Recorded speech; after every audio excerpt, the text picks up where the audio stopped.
Hello everyone and welcome back to our channel. In this video, we look at a summary of key points to remember when studying kinematics calculus. This tutorial is suited for everyone, whether you're a student struggling with this concept or just doing it for the love of mathematics. And to the students out there preparing for mathematics exams, I hope this helps in your preparation. It's my prayer that you excel. Before we start, would you hit the like and subscribe buttons, share the link to this video as a way to show support to the channel. Back to our discussion. It is important to note that kinematics is a branch of physics that focuses on motion of objects without necessarily putting into consideration force as a factor. Calculus, on the other hand, provides the tools required to analyze these motions. Following the step-by-step breakdown of this topic. Let us begin by looking at kinematics.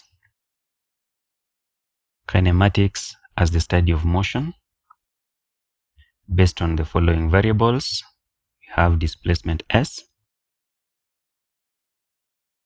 we have velocity V, and acceleration A.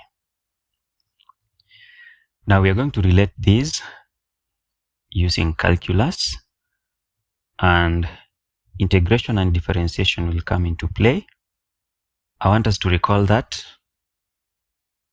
integration is the reverse process of differentiation, and considering S, that is displacement S, if we differentiate S with respect to time, we get velocity, that is ds dt. In other words, the derivative of a function is equivalent to getting the rate of change of that function. That is, the rate of change of displacement gives us velocity. The same applies to velocity. When we differentiate velocity with respect to time, we get acceleration. And just as I had mentioned earlier on, when we integrate A with respect to time, that should get us back to velocity. In other words, integration is the reverse process of differentiation. The same should apply to velocity. When we integrate velocity, it gets us back to displacement. That is, integrating velocity with respect to time gives us displacement. Well, with that background, the following examples should help us highlight the key points that we need to understand in this topic. We are going to begin with example 1, which is on differentiation. Given displacement of a particle moving in a straight line, as s is that, meters, where t is time in seconds. Part A, find the initial displacement. Now, when we see the word initial, that simply implies the time t is 0, and therefore, in order to determine the initial displacement, we are going to substitute the time t0 in the equation for displacement. And so we have s is equal to t cubed and t is 0, so we have 0 cubed minus 5t squared, that is 5 into 0 squared, plus 3t, and that is 3 into 0, plus 4. Now these three terms will disappear, and therefore the displacement s becomes 4 meters. That is the displacement when t is 0. For part B, find the displacement when t is 5 seconds. Similar to what we did in part A, this time round the time t is 5 seconds. Therefore, substituting in the equation for displacement, s becomes t cubed, that is 5 cubed, minus 5t squared, that is 5 into 5 squared, plus 3t, that is 3 into 5 plus 4. Now, if we work out this, we end up getting 19 meters. So that is the displacement when t is 5 seconds. For part C, find the velocity when t is 2 seconds. Now remember, in the question, we were given the equation for displacement. And as we had seen earlier on, we can determine velocity by differentiation. So given displacement, we can find the derivative of s, and that is equivalent to determining the velocity. So we are going to differentiate s with respect to t. So given s as t cubed, so this is already given, so let me just write it here, minus 5t squared plus 3t plus 4. We are going to differentiate s with respect to t, and that is equivalent to getting the velocity. So for this first part, when you differentiate, we'll have the power 3 multiplying t, so that we have 3t, and then the power decreases by 1, so that we have 2. Applying the same to the next term, we have 2 times negative 5, which is negative 10. The power reduces by 1, so that we have 2 minus 1, and that is t power 1.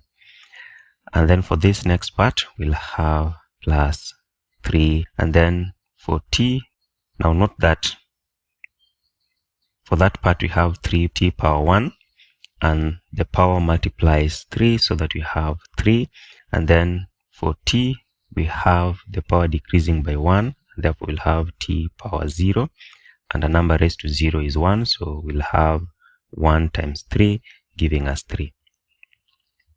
For the next part, 4 is a constant, so when you differentiate a constant, we get 0. The velocity in terms of t is this. And remember, for this question, we were to find the velocity when t is equal to 2 seconds. And now that we have the equation for velocity, we are going to substitute the time t is equal to 2 in this equation to get the velocity. So velocity becomes 3t squared, that is 3 into 2 squared, remember t is 2, minus 10t, and t is 2 again, plus 3. And this worked out should give us negative 5 meters per second. Now the negative here implies direction. Remember, velocity is a vector quantity. Now for the next part, find the displacement during the 3rd second. Now the word here is during the 3rd second, so we want to interpret this statement. When we say during the 3rd second, this implies a duration, so we're beginning from some specific time and ending at some other time. Now considering the time the motion began, so it began from 0 to 1, and then the time continues 2, 3, 4, 5, and so on. If we are to say during the 1st second, that should be represented by this interval. And then during the 2nd second, that is this. The 3rd is that. The 4th, the 5th, and so on. So during the 3rd second, as required in the equation, means we are beginning from time t is 2 and ending at time t is 3.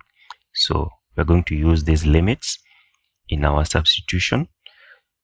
Remember, we are to use that to determine the displacement during the 3rd second. So s is given as t cubed minus 5t squared plus 3t plus 4. And we are going to determine this within the limits t is equal to 2 up to t is equal to 3.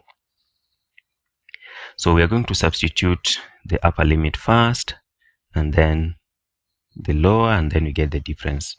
So we have S is equal to, substituting T is equal to 3 first.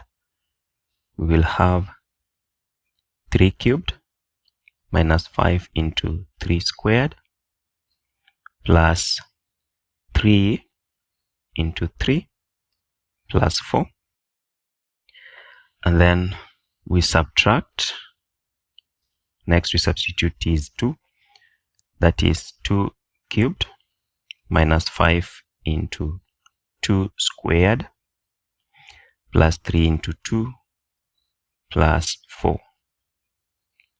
Now for the first part, when we work out, we get negative 5 minus the next bracket here, we get negative 2. And this should give us negative 3 meters. Once again, the negative there just shows the direction. Displacement is a vector quantity.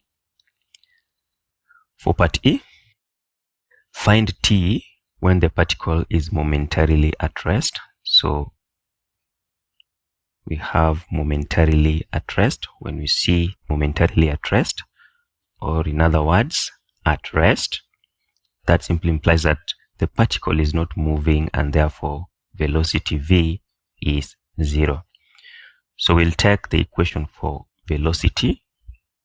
We have it right here. V is equal to 3t squared minus 10t plus 3, and then equate it to 0. So we have velocity 3t squared minus 10t plus 3 is equal to 0.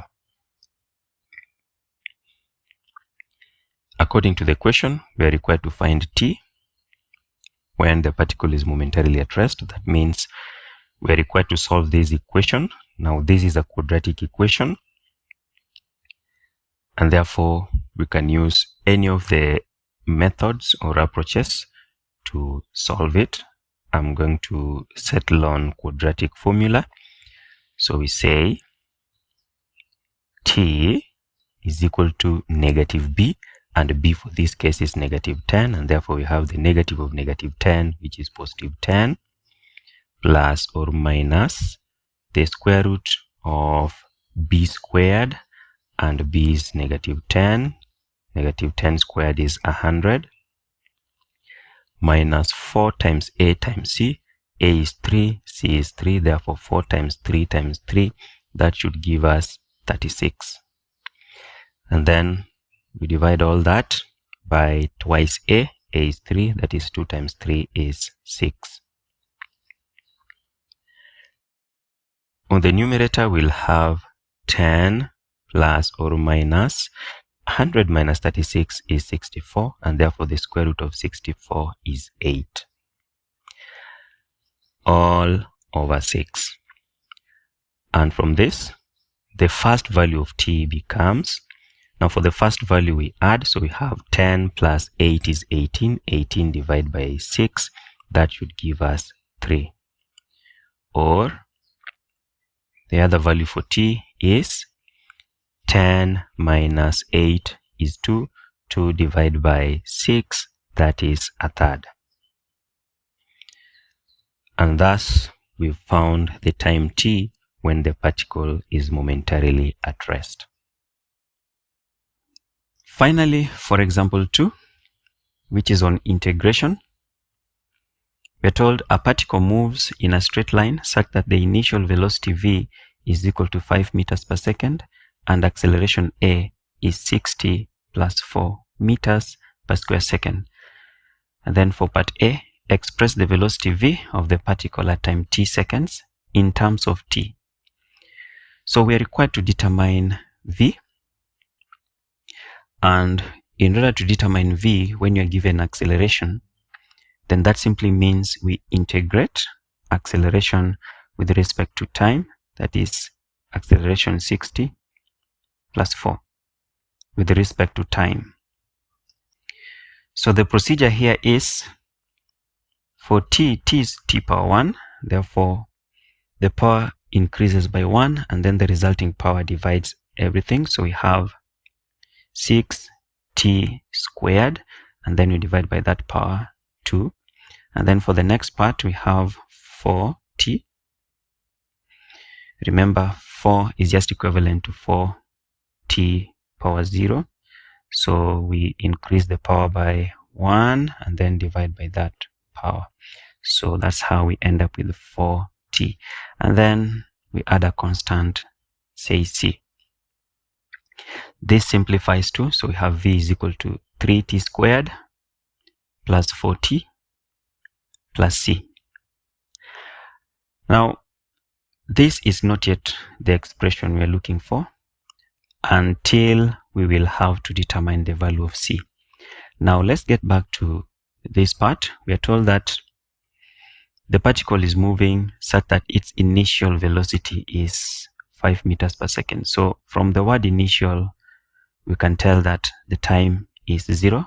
So when t is 0, we are told that the velocity is 5 meters per second. So we have v is equal to 5 meters per second. And therefore, substituting these here, we'll be able to get the value of c. So v is 5, which is equal to 3 into t squared, and t is 0, plus 4 into 0, plus c. These two terms will disappear, and therefore c becomes 5. From this, we can therefore say that the velocity v is equal to 3t squared plus 4t. But now we know the value of c, so we add 5. And that is velocity v in terms of t as required there. For part B, calculate the distance covered by the particle between t is equal to 2 and t is equal to 4. So here, already we know velocity v is equal to 3t squared plus 4t plus 5. And we are required to determine the distance between these points. T is 2 and t is 4. So the distance or displacement will be obtained by simply integrating velocity. So when you're given velocity, we get back to displacement by integration. So we integrate 3t squared plus 4t plus 5. So that is velocity with respect to time. And we're going to do that within the limits. T is 2 and t is 4. So we have here 2 up to 4. Well, this implies, following the same procedure for integration as we had seen earlier on, we will have 3t cubed over 3 plus 4t squared over 2 plus 5t, and of course plus a constant c. Now this will be within the limits t is equal to 2 and t is equal to 4. And therefore the displacement s will be obtained as follows. So we are going to substitute t is 4 first, and then later t is 2, and then we get the difference. So for the first bracket, I want us to note here that 3 and 3 cancel, so that we have t cubed.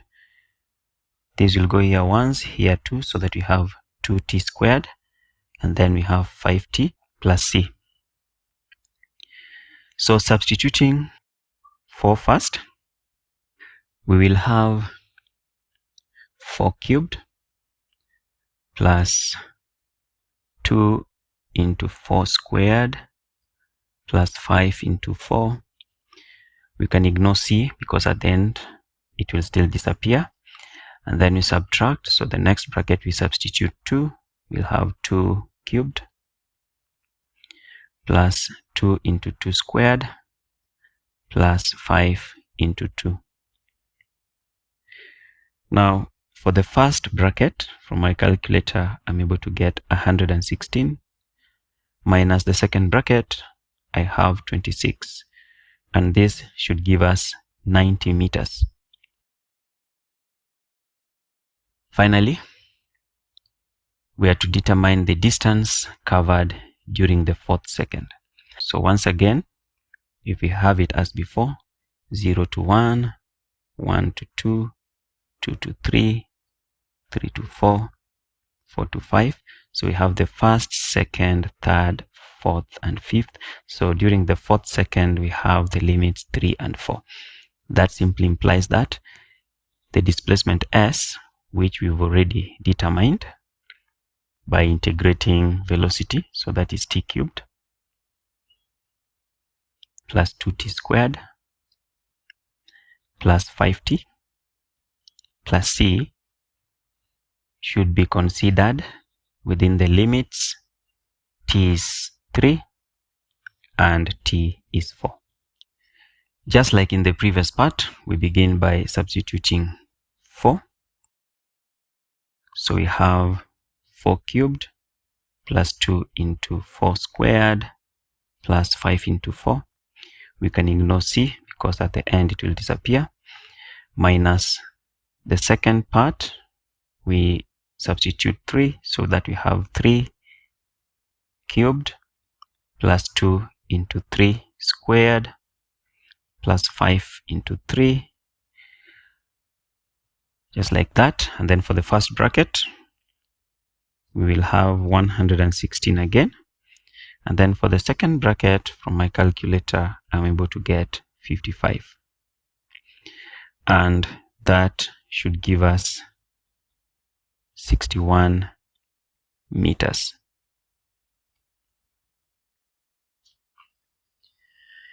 Now, before I wind up, I want to explain why at maximum and minimum, the derivative of a function is 0.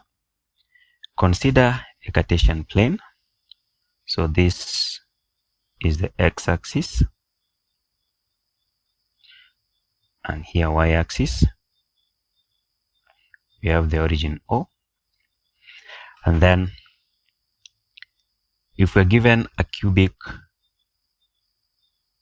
function, that is a graph for a cubic function, so that we have 2 turning points. We have this point here being the minimum point. Let's call it point B. And then this other point is the maximum point. Let's call it point A.